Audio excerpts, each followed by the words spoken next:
Okay, hi everyone.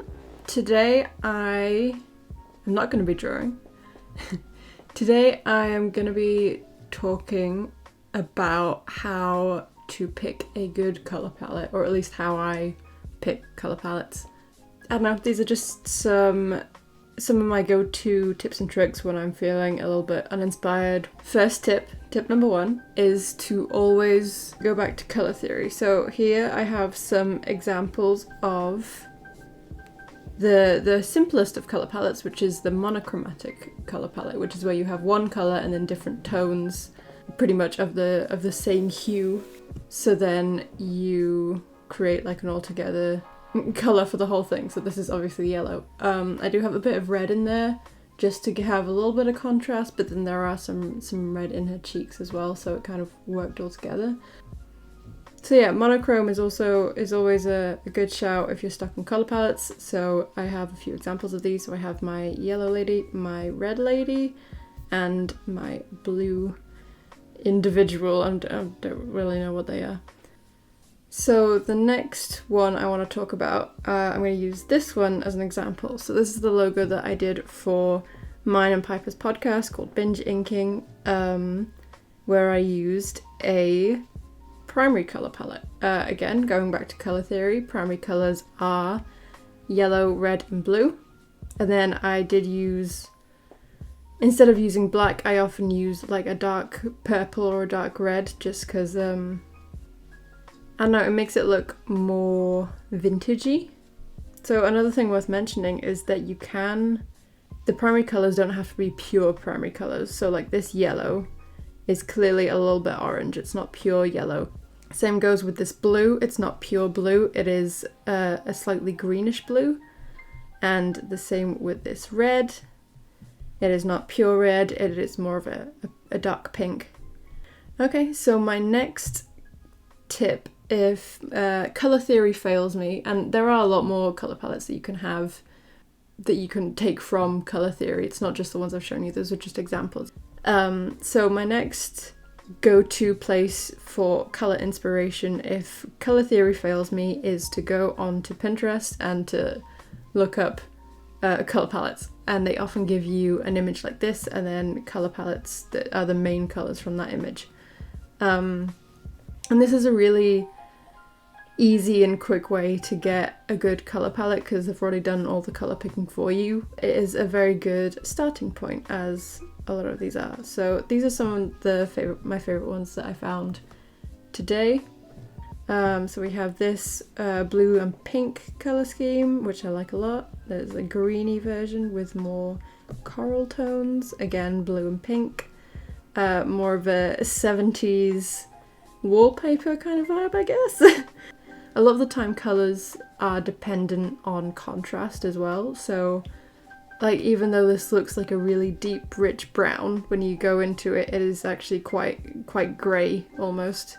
There's not much saturation in it at all, but that's just because it's compared to all of these other colours, if that makes sense. It's I'm not explaining it very well, but it's a thing, trust me. Another one that I quite like, this is really bright. Having all really bright colours sometimes isn't good in a drawing because you don't know what to focus on, so you need some muted and some bright, so then you can like pick out focal points in the drawing that you make. And then I also had this one, which is what I was saying before, you need a lot of contrast in your colour palette, so you need a dark, a light tone, and then some medium tones, and some of them need to be more saturated and some of them need to be less so. So a good exercise that I like to do when I get a colour palette like this is to not use any other colour, only these pure colours. And I like to do it in a way so that it shows light. So an example of this would be this drawing, which is actually in a Procreate compilation that you can probably find somewhere. And then here's another example. So you can see this is a really fun exercise to do because not only is it an exercise in colour but also in lighting, and I think it's just fun to do a drawing with a very restrictive restriction, in the lack of a better word. So my next tip is to use a combination of stock photos and Adobe Colour Capture, I believe it's called. So again, went onto Pinterest, found some travel blogs with some nice photography in them. So I have this one, which is very green and red, complementary colours, going back to colour theory. We then have this, which is a lot of neutrals, even though they are quite bright. We have a very bright pink image. We have some natural colours and some really bright blue to contrast. Again, complementary colours, blue and orange. And then we have quite a dark image with a lot of blues and reds. I'm sorry for everyone who doesn't have an Adobe license, but if you do, this is very useful. So they have an app and for most devices. So we go into Colour Capture and we add in a stock image. If we go into looks, it will come up with some colours at the side here in proportion to how much they're shown up in the image. And then if we go to colours, it'll give a simplified colour palette of all the different spots. So you can see the green is right here. It's taking it from the trees. It's taking this lighter orange colour from one of the cabins, and then quite a few darker oranges from down here. Now these two I think look very similar, so I can just change this one and move it wherever I want it to go. So if I wanted a lighter green just because it was missing something, I could change it to that. If I wanted a darker, blacker colour, I could do that. If I wanted more of a neutral mid-tone, I can pick something on the roof here. And there we go. Let's try another one real quick. So this neutral one, I really like this colour palette. It's got some really bright blue and then a really bright orange, so you've got some complementary colours going on there. And then the rest is quite neutral browns. There's a lot of contrast in this colour palette. As it is here, it would make really nice scenery. So next I thought I would quickly go through some of my favourite colour palettes and how I have used them. So as I mentioned before, I've done a lot of monochromatic things. I did a whole zine where every single illustration in it was monochrome. I've done some contrasting, some complementary colours. This is a piece taken from a background that I did for a short animation. Here is my logo that I use for my business cards. Sorry that the colour's a bit off because I'm filming a screen, so. But you can see here I've got this bluey green colour as the main colour that I've used as a substitute for blue in a primary colour scheme for the moth. Then used not quite black, which is dark purple in this case, and as a lighter, more neutral tone, I've used this pink. So next we have an analogous colour palette, which is another favourite of mine. It's not quite monochrome because it's using like 2 or 3 colours next to each other on the colour wheel. Analogous colour palettes, very useful. I like them a lot. I do a lot of blue and pink themed things, I've noticed. Again, this is almost analogous because you have like blue to purple to pink. And then here we have another blue and pink themed thing. Again, the yellow always kind of creeps its way in because it's such a bright colour and it can be used to do like extreme highlights. So, speaking of this piece in particular, I'm going to go into a tip for when you have a colour palette but there's still something missing, you know? So to give it an extra little pop, this is what it looked like originally.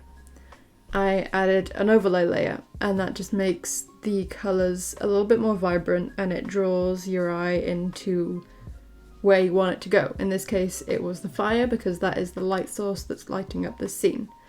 So if I turn this on to where's normal? A normal layer, put it right up. I used all of the colours in the piece to kind of make this gradient of blobs. So this is what it looks like as an overlay. It's pretty intense. If you just lower the opacity to say like 25 or 30, you can see the difference there. So the last thing I'm going to talk about is, again, overlays, but kind of the extremes of what you can do with them. So I made this piece. It's quite dull. So what I'm going to do is the same thing that I did with the last piece, where I am just going to make where's the green? I mean blue. I'm gonna make a layer with just all of these colours. Kind of, I want the brightest bit to be where the sun's coming in through the window, so I'm just gonna add some streaks of light. There we go. So let's see what this looks like as an overlay. Now that does make it look a lot more interesting, even without changing anything. And again, if we put the opacity down a little bit, it looks a lot more natural. It looks a lot more dramatic this way. Procreate now has a new feature called Gradient Map, which is where it basically turns the shades in your layer into preset color palettes. So we have this. It's a lot brighter than what it was initially, and if we put that back as an overlay layer, you can see that it adds some color to an otherwise quite dull image. And I think it's very interesting. You can also try different blending modes to see what happens. This one's quite cool, very graphic. Let's go back to an overlay. See, I played around with this before and I ended up with something like this. Yeah, if you take anything away from this, it's to just add that one layer, that one extra layer on top. I always go for overlay. It's up to you what kind of blending mode that you use, but it will bring all of your colors together and it will just add an extra layer of depth into your drawing. That's my biggest tip of the day. So hopefully you got something from this video. Hopefully I was of some use.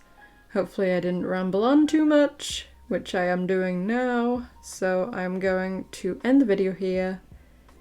Thank you so much for watching. Let me know what you thought. Yada yada yada. Goodbye.